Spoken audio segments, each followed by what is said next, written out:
వైఎస్ఆర్సీపీకి కంచుకోటగా ఉండేటువంటి సింహపురి అంటే నెల్లూరు జిల్లాలో ఈసారి వైఎస్ఆర్సీపీకి వ్యతిరేక పవనాలు వీస్తున్నాయి.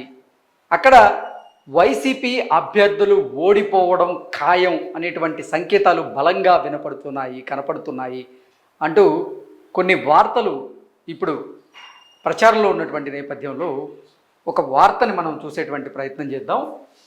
ఈనాడుకి సంబంధించి సింహపురి కూటమి గెలుపు బరి అంటూ ఒక ఆర్టికల్ రాయడం జరిగింది. ఈ ఆర్టికల్ యొక్క సారాంశం ఏంటనేది మనం ఒకసారి విశ్లేషణ చేసుకునేటువంటి ప్రయత్నం చేస్తే, కంచుకోటలో వైకాపా కకాబికలం, నాడు క్లీన్ స్వీప్, నేడు సీన్ రివర్స్తో బేజారు, వేమిరెడ్డి ఆనం కలయికతో కూటమికి ప్రధాన సామాజిక వర్గం అండా, పథకాలనే నమ్ముకున్న అధికార పార్టీ, నెల్లూరు నుంచి ఈనాడు ప్రత్యేక ప్రతినిధి అంటూ ఈనాడు అసలు సింహపురి గురించి ఒక ఆర్టికల్ అయితే రాయడం జరిగింది. 2019లో చూసుకున్నట్లయితే 2019లో జరిగినటువంటి సార్వత్రిక ఎన్నికల్లో అసలు నెల్లూరు జిల్లా వైసీపీ క్లీన్ స్వీప్ చేసింది. ఈ నేపథ్యంలో ఈసారి మాత్రం అంటే 2024లో జరగబోతున్నటువంటి సార్వత్రిక ఎన్నికల్లో మాత్రం వైసీపీకి ఇక్కడ ఎదురు గాలి వీయబోతుందని, సీన్ రివర్స్ కాబోతుంది. అంటే సింహపురిలో ఈసారి తెలుగుదేశం పార్టీ కూటమి సత్తా చాటబోతుంది అనేది ఈ వార్త యొక్క సారాంశం. అసలు మనం ఫస్ట్ నుంచి కనుక చూసుకున్నట్లయితే, సింహపురి అంటే వైకాపాకు కంచుకోట. ఆ పార్టీ ఆవిర్భావం తర్వాత జరిగిన 2 ఎన్నికల్లోనూ నెల్లూరు లోక్సభ స్థానాన్ని గెలుచుకుంది. మొన్నటి ఎన్నికల్లో జిల్లాలోని అన్ని అసెంబ్లీ స్థానాలను వైకాపా క్లీన్ స్వీప్ చేసింది. కానీ ఇప్పుడు పరిస్థితి మారిపోయింది. సింహపురిలో తెలుగుదేశం కూటమి గెలుపు బరిగా నిలవబోతుందని స్పష్టంగా కనిపిస్తోంది. ఈ ఎన్నికల్లో నెల్లూరు లోక్సభ నియోజకవర్గంలో వైకాపాకు ఘోర పరాభవం తప్పదనేది మెజారిటీ ప్రజల మాట. నెల్లూరు లోక్సభ నియోజకవర్గం పరిధిలో ఈనాడు ప్రతినిధి పర్యటించి స్థానికులతో మాట్లాడినప్పుడు అసలు ఎన్నికల వేళ నెల్లూరు లోక్సభ స్థానం ఎవరు గెలవబోతున్నారు అనేది ఇప్పుడు సర్వత్రా చర్చనీయాంశంగా మారినటువంటి నేపథ్యంలో తెలుగుదేశం పార్టీ కూటమి నుంచి మాత్రం వేమిరెడ్డి ప్రభాకర్ రెడ్డి గారు అక్కడ బరిలో ఉన్నారు. అలాగే వైసీపీ నుంచి మాత్రం విజయసాయి రెడ్డి గారు అక్కడ బరిలో ఉన్నటువంటి నేపథ్యంలో నెల్లూరు జిల్లాలో ఈసారి పోరు హోరాహోరీగా ఉండబోతుంది అంటూ అందరూ భావించినప్పటికీ సీన్ మాత్రం క్షేత్రస్థాయిలో అలా లేదు. ఈసారి ఎట్టి పరిస్థితుల్లో టీడీపీ కూటమే ఈ సింహపురిలో సత్తా చాటబోతోంది. వేమిరెడ్డి ప్రభాకర్ రెడ్డి గారు టీడీపీకి వచ్చిన తర్వాత సీన్ రివర్స్ అయిపోయింది. పరిస్థితులు మారిపోయాయి. రాజకీయ సమీకరణాలు శరవేగంగా మారిపోయాయి. నెల్లూరు జిల్లాలో ఉన్నటువంటి అన్ని అసెంబ్లీ నియోజకవర్గాలతో పాటుగా లోక్సభ స్థానాన్ని కూడా టీడీపీ కూటమే కైవసం చేసుకోబోతుంది అన్నట్లుగా నెల్లూరు జిల్లాలో ఉన్నటువంటి కొంతమంది ప్రజలు ఈనాడు అడిగినటువంటి ప్రశ్నలకు సమాధానం ఇచ్చినట్లుగా ఈ ఆర్టికల్లో మనం చూస్తూ ఉన్నాం. ఆనంతో పాటుగా వేమిరెడ్డి ఇప్పుడు టీడీపీ కూటమిలోకి వెళ్ళినటువంటి నేపథ్యంలో రెడ్డి సామాజిక వర్గానికి చెందిన వారు కూడా ఈసారి తెలుగుదేశం కూటమికే మద్దతు తెలపబోతున్నారు అన్నట్లుగా ఈ వార్త సారాంశంగా మనం చూడొచ్చు. బుచ్చిరెడ్డిపాలెంలో ఒక మధ్య వయస్కుడైనటువంటి ఓ ముస్లిం వ్యక్తిని ఈ సంస్థ ప్రతినిధి ఒకరు వెళ్ళి క్వశ్చన్ అడిగారు. వేమిరెడ్డి వచ్చాక ఒక్కసారిగా పరిస్థితి మారిపోయింది. మాజీ మంత్రి ఆనం రామనారాయణ రెడ్డి వేమిరెడ్డి కలయికతో జిల్లాలో కూటమికి అటు రాజకీయంగా ఇటు ఆర్థికంగా బలం పెరిగింది. కూటమికి మంచి ఫలితాలు తప్పవు అంటూ బుచ్చిరెడ్డిపాలెంలో ఒక మధ్య వయస్కుడైనటువంటి ఒక ముస్లిం వ్యక్తి చెప్పినటువంటి మాటలు ఇవి. అంటే అసలు తెలుగుదేశం జనసేన ఇటు భారతీయ జనతా పార్టీతో జట్టు కట్టినటువంటి నేపథ్యంలో మైనారిటీలు కూటమికి దూరం కాబోతున్నారు అంటూ కూడా వైసీపీ ఆరోపణలు చేస్తున్నటువంటి నేపథ్యంలో అసలు ముస్లింలు కూడా కూటమి వైపే ఉన్నారు అని చెప్పేందుకు ఒక ఉదాహరణ ఇది. బుచ్చిరెడ్డిపాలెంలో మధ్య వయస్కుడైనటువంటి ఒక ముస్లిం వ్యక్తిని అసలు ఈసారి మీ సింహపూర్లో ఏం జరగబోతుంది, నెల్లూరులో ఎవరు గెలిచే అవకాశం ఉంది అని అడగ్గా వేమిరెడ్డి వచ్చాక ఒకసారిగా పరిస్థితి మారిపోయింది.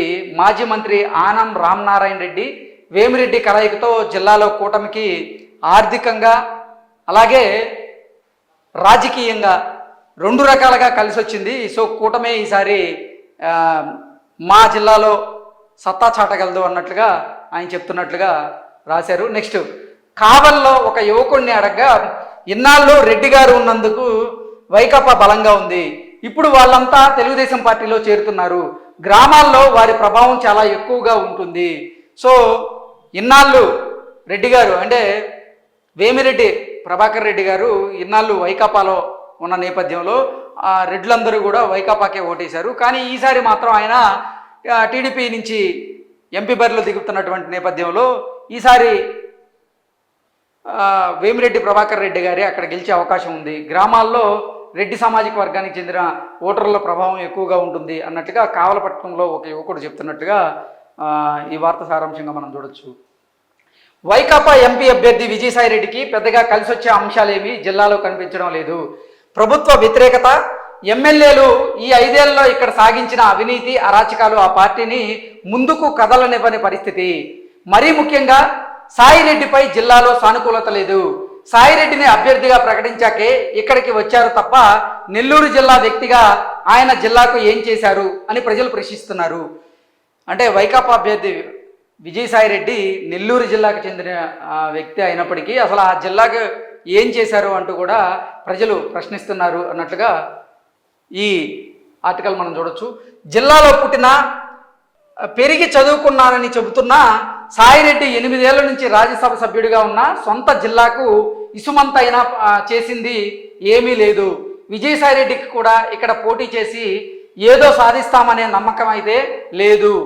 వేమిరెడ్డి వైకాపాను వీడి వెళ్ళిన నేపథ్యంలో ముఖ్యమంత్రి జగన్మోహన్ రెడ్డి బలవంతం చేయడంతో విధిలేని పరిస్థితుల్లోనే సాయిరెడ్డి ఇక్కడ పోటీకి దిగారనేది సుస్పష్టం. ఆయన మనసంతా విశాఖపట్నం చుట్టూనే తిరుగుతోంది. మనిషి మాత్రం ఇక్కడ నెల్లూరులో అభ్యర్థిగా బరిలో నిలిచారంతే. నెల్లూరుకు విమానాశ్రయం తెస్తామని, 5 ఏళ్లలో రాష్ట్రంలోని ఇతర జిల్లాల కంటే నెల్లూరు జిల్లాను అభివృద్ధి చేసేస్తానని ప్రచారంలో చెబుతూ ఉన్నారు. యూట్యూబ్ ఛానళ్లను పిలిచి ఇంటర్వ్యూలు ఇస్తూ వాటిలో తాను చెప్పిన మాటలనే మళ్ళీ పార్టీ సామాజిక మాధ్యమాల ద్వారా ప్రచారం చేయించుకుంటున్నారు. ఆయన గెలిచినా ఓడినా ఇక్కడ ఉండరని, విశాఖపట్నం వెళ్ళిపోతారనే ఓ బలమైన నిర్ణయానికి ప్రజలు వచ్చేశారు. అందుకే ఆయన ప్రచారానికి వచ్చిన జనం ఆయన్ని పట్టించుకోవడం లేదు అంటూ అసలు ఈసారి విజయసాయిరెడ్డి అక్కడ బరిలో దిగినటువంటి నేపథ్యంలో విజయసాయిరెడ్డిని అక్కడ ప్రజలు నమ్మే పరిస్థితి లేదు అంటూ కూడా ఈ ఆర్టికల్ చెప్తూ ఉంది. అలాగే వైకాపాలో అవమాన భారంతో ఆ పార్టీని వీడిన రాజ్యసభ మాజీ సభ్యుడు వేమిరెడ్డి ప్రభాకర్ రెడ్డి తెలుగుదేశంలో చేరారు. దీంతో జిల్లాలో రాజకీయ ముఖచిత్రమే మారిపోయింది. జిల్లా పరిధిలో 8 అసెంబ్లీ నియోజకవర్గాల్లోని వేమిరెడ్డి సామాజిక వర్గ నేతలు, క్షేత్రస్థాయి పదవుల్లో ఉన్నవారు, కార్యకర్తలు రోజు తెలుగుదేశం పార్టీలో చేరుతూ ఉన్నారు. కలిగిరి మండలానికి చెందినటువంటి చిరంజీవి రెడ్డి మొన్నటి వరకు పోలీస్ హౌసింగ్ కార్పొరేషన్ చైర్మన్గా వ్యవహరించారు. 2019లో ఆయన మద్దతుతో వైకాపాకు ఉదయగిరి నియోజకవర్గంలో కలిగిరి, జలదంగి మండలాల్లో మెజారిటీ వచ్చింది. ఇప్పుడు ఆయన తెలుగుదేశంలో చేరడంతో ఆ 2 మండలాల్లో తెలుగుదేశంకు మెజారిటీ ఖాయం అంటున్నారు. దీంతో ఉదయగిరి కూటమి ఖాతాలో పడనుంది. సో ఉదయగిరి అసెంబ్లీ నియోజకవర్గం ఈసారి కూటమి బరిలో కూటమి ఖాతాలో చేరబోతుంది అనేది ఈ సారాంశంగా చూడొచ్చు. ఇలాంటి కీలక నేతలతో పాటుగా మండలాల్లో ఆ ప్రధాన సామాజిక వర్గానికి చెందిన పట్టున్న నేతలు భారీగా తెలుగుదేశంలో చేరుతున్నారు. సో అసలు జిల్లాలోని ఒక ప్రధాన సామాజిక వర్గానికి చెందిన నేతలందరూ కూడా వైసీపీని వీడి టీడీపీకి పట్టం కడుతూ ఉన్నారు. రానున్న ఎన్నికల్లో అది బాగా టీడీపీకి పాజిటివ్గా మారే అవకాశం ఉంది అన్నట్లుగా ఈ ఆర్టికల్ని చూడొచ్చు. వేమిరెడ్డి ప్రభాకర్ రెడ్డి నెల్లూరు లోక్సభ నియోజకవర్గ కూటమి అభ్యర్థిగా బరిలోకి దిగుతున్నప్పటి నుంచి జిల్లాలో పాజిటివ్ టాక్ మొదలైంది. ఎంపీ బరిలోనే కాదు, జిల్లాలో అన్ని అసెంబ్లీ నియోజకవర్గాల్లోనూ ఇది సానుకూల ప్రభావం చూపుతోంది. వివాద రహితుడు, సౌమ్యుడిగా వేమిరెడ్డికి నెల్లూరు జిల్లా వాసులకు సుపరిచితుడు. ఆయనకు మంచి సౌమ్యుడిగా కూడా పేరుంది. జిల్లాలో పలు సేవా కార్యక్రమాలు చేపట్టారు.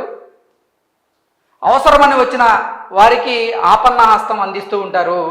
కాబట్టి అది ఇక్కడ కూటమికి బలంగా మారే అవకాశం ఉంది. దాంతోపాటుగా ఆనం రామ్ నారాయణ రెడ్డి, అలాగే కొంతమంది వైకాపా చెందినటువంటి నేతలు కూడా ఇప్పుడు టీడీపీ తీర్థం పుచ్చుకున్నటువంటి నేపథ్యంలో ఇక నెల్లూరు జిల్లాలో వైసీపీ ఖాళీ అవ్వడం ఖాయం.